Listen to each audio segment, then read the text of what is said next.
Thank you to Brilliant for supporting PBS. Black holes are a paradox. They are paradoxical because they simultaneously must exist, but can't. And so they break physics as we know it. But many physicists will tell you that the best way to fix broken physics is with string. String theory, in fact. And the black holes of string theory, fuzzballs, are perhaps even weirder than the regular type.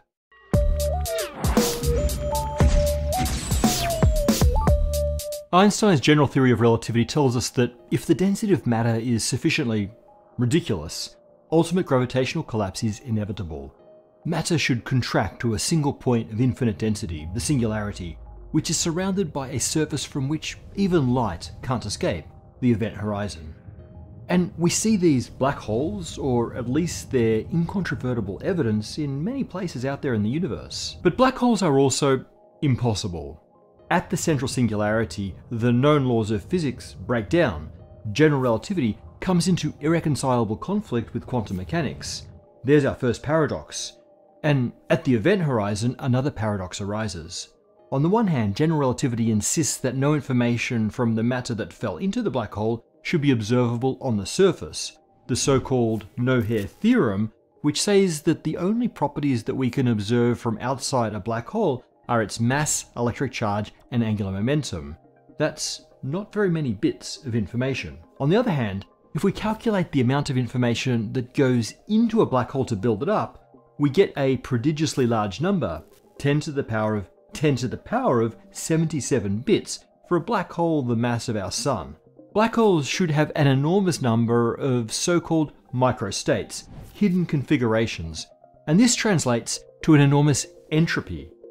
The formula for black hole entropy was discovered by Jacob Bekenstein, who incidentally also inspired the colourful phrasing that black holes have no hairs to describe the absence of observable microstates in a black hole, which on the surface seems to contradict his black hole entropy formula. Here's an analogy.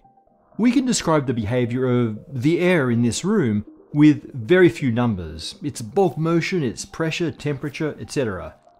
But these few numbers emerge from the motion of every air molecule, and to describe that, we'd need the positions and momenta of 10 to the power of 27-ish particles. So the air has a very high entropy and lots of information that is hidden under very few macroscopic properties. But in the case of the air, the hidden information still exists and is in principle still measurable. Not so in the black holes of general relativity. The no-hair theorem says that there's no information beyond charge, mass and spin that's observable above the event horizon. The information contributing to black hole entropy could be beneath the horizon, but if we add one more fact, we run into serious trouble. Black holes evaporate by emitting Hawking radiation. We talked about this previously, but the TLDW is that Hawking radiation should be completely random, and so leaks away the black hole's mass without any of the information that went into building the black hole. When the black hole eventually vanishes, so does its enormous information content, and that violates a very deep and fundamental law, the law of conservation of quantum information. This threat of erasure of quantum information in a hairless black hole is the black hole information paradox. So yeah, black holes seem to be paradoxes, and yet they definitely exist. But you know what doesn't exist? Actual paradoxes. When we see an apparent paradox in physics, it's really a clue pointing to a gap in our understanding. Solving the paradox can lead us to new knowledge. While we've covered these black hole paradoxes before, and have even hinted at possible solutions, we've never actually solved them. That's what we'll try to do today. Ultimately, the black hole paradoxes stem from the disagreement between quantum mechanics and general relativity. The impossibility of the central singularity is the most obvious place where we need a theory of quantum gravity. But this is also the problem at the event horizon. A theory of quantum gravity would have really helped Stephen Hawking in deriving his eponymous radiation, but such a theory didn't exist back then in the 70s and still doesn't. Instead, Hawking used a hack, something called the semi-classical approximation. He was able to describe the black hole using pure general relativity, but then analyze its effect on the surrounding quantum fields, which only worked if the gravity at the horizon was assumed to be relatively weak, in which case quantum gravity effects shouldn't play a part. But that assumption may be wrong. If gravity starts to get quantum even above the event horizon, then it may be possible to actually encode information on that surface in a way that saves that information from destruction as the black hole evaporates. And it turns out that our most advanced theory of quantum gravity can do this quite neatly. Black hole paradoxes may be solved by string theory. In string theory, black holes are not hairless at all. In fact, all of those strings make them positively fuzzy. And so we come to fuzzballs. Well, very nearly. First, a spot of string theory. We've covered this horrendously complex topic in detail before, so I'm only going to give you the crudest overview. In string theory, all elementary particles are oscillations in one-dimensional strands that themselves are embedded within complex many-dimensional spaces. String theory immediately solves the problem of the black hole singularity because instead of collapsing all of the black hole's mass to a single point, it gets distributed around the ring-like structure of these strings, lose that pesky infinite density, and we start making sense of physics again. It turns out that string theory can make sense of the black hole event horizon also. The first step towards this was in 1996, when Andrew Strominger and Kamran Vafa created a black hole using string theory. In theory space, not actually. Now, I'll come back to some of the details later. For now, just the result. These guys found a way to count the microstates on the horizon, the number of possible configurations of stringy structures, the 1D strings themselves, and higher dimensional structures called D-branes, and the number they found exactly agreed with the Bekenstein formula for black hole entropy. It was hard to believe that this was a mere coincidence. It seemed they'd stumbled on the mechanism by which information could be encoded on the event horizon. The infinitesimal strings and branes of string theory might be the analogue of molecules that store the entropy of our room full of air. I should add that Strominger and Vafa did this for the somewhat unrealistic case of a black hole horizon with 4 spatial dimensions. But it was a decisive step, and it gave us a compelling reason to think that string theory might explain where the microstates of black holes live. But in order to solve the information paradox, we still have to get that information out of the black hole as it evaporates. The breakthrough came quickly. A year after the Strominger-Vafa result, Samir Mathur at Ohio State dug into that model to see if it could reproduce properties of the black hole beyond the entropy. And it did, almost too well. For instance, the profile of the radiation emitted by the strings precisely matched that of traditional Hawking radiation. This was another stunning match to theory, and also a way for stringy black holes to leak out their information. It was looking pretty good, but I realise I haven't really told you what these stringy black holes look like, or how they form, or how structure can actually be supported on the event horizon. For that, we need to finally get to the idea of the fuzzball. First, a thing that's weird about even regular black holes. If you were to dial up the strength of gravity, black holes would get bigger. That's different to pretty much everything else in the universe, which are crunched down to smaller sizes if you increase the power of gravity. This property of black holes is actually quite hard to reproduce in theories of quantum gravity.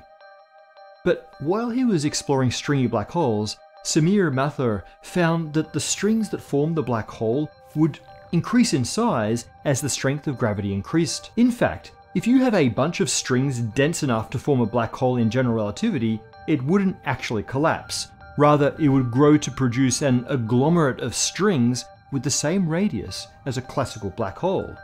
If this is right, then black holes don't have an empty event horizon at all, but rather a real surface that looks like a tangled nightmare of strings and branes, like the hairball coughed up by some hyperdimensional quantum cat.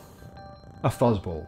Just as the neutron star's gravitational field is so intense that atomic nuclei are crushed into a soup of neutrons, a star collapsing into a fuzzball will see its constituents crushed into a soup of elementary strings. The most amazing element of the fuzzball paradigm is the discovery that quantum gravity effects might not just be important at the center of the black hole, but instead may pile up to the horizon scale. The ability for strings to maintain structure in this extreme gravity comes down to an effect specific to string theory called fractionation. The tension of a string is inversely proportional to its length. Tight rubber bands are naturally small because they are difficult to stretch, and vice versa. But in string theory, when you merge a large number of strings, the tension of the resulting object is effectively smaller than for each individual string, proportional to the number of strings merged.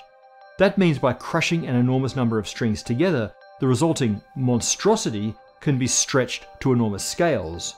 The normally Planck-length strings can therefore pile up into fuzzballs with sizes ranging from kilometers to light years. The resulting fuzzball doesn't have a local event horizon, in that there's no single surface of no return. But from a distance, fuzzballs would look like black holes. Light trying to escape would still be massively redshifted, sapped of energy by the gravitational field, rendering the object effectively black. It would still cause massive gravitational lensing, time dilation, etc.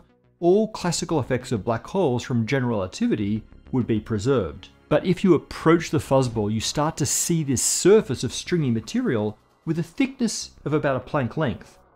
And what happens if you try to punch through that surface? Well, that's where things get properly weird. In fact, there is no interior. A fuzzball is really a fuzz sphere or a fuzz shell. It's not that the interior is empty, but rather that space and time literally end at the surface. As the fuzzball is forming, all of the matter, now dissolved into a stringy mess, is pushed up to the surface, and the interior grid of space-time is deleted from the universe. This last thing is the weirdest and coolest thing about fuzzballs, so let's explore a bit further by dropping a few dimensions. Instead of the 4 spatial dimensions of a Strominger-Vafa fuzzball, or the 3 dimensions of irregular black holes, let's think about a 1D black hole. 1 dimension means a line, so a 1D black hole is just a segment of a line with a point of infinite density on it. The event horizon is just a pair of equidistant points on the line, inside of which escape is impossible. Now, let's try a string theoretic version. In string theory, we have extra compact dimensions, spatial dimensions that are coiled up on the Planck scale so we can't see them. Adding a single coiled dimension to our 1D black hole turns our line into a drinking straw. The extra dimension is the distance around the straw. For a fuzzball, spacetime closes on itself at the event horizon. The extra compact dimensions contract and pinch off, so all spatial dimensions end in that direction. As a side benefit, this eliminates the problem of the gravitational singularity at the center of the black hole, because there is no central singularity, because there is no center. The emergence of fuzzballs in string theory radically changed our vision of what a black hole could be, and provided a satisfying potential resolution to several paradoxes. However, this picture is not yet complete. The model has only been carried out for simplified and non-realistic cases, like the Strominger-Vafa black hole. Constructing fuzzballs that more closely match real astrophysical black holes remains a major theoretical effort. I should also add that fuzzballs are not the only quantum extension of the GR black hole. We can come back to those another time. Black holes, or something like them, definitely exist, and they're one of our best hopes for understanding the union of general relativity with the quantum. Perhaps that'll come when we find evidence of fuzziness surrounding those distant holes in the fabric of space-time. Thank you to Brilliant for supporting PBS. To understand astrophysics, Brilliant believes that it helps to have a solid understanding of relativity. Brilliant has a lesson on special relativity that includes interactive challenges and problems to solve. A hands-on approach can guide you through thinking strategies for challenging subjects like relativity. It starts out explaining relativity in terms of boats passing each other on a river, then goes into some puzzles that require challenging perspective, like the ball stack bounce, and then goes into the speed of light and even time travel. To learn more about Brilliant, go to brilliant.org/spacetime.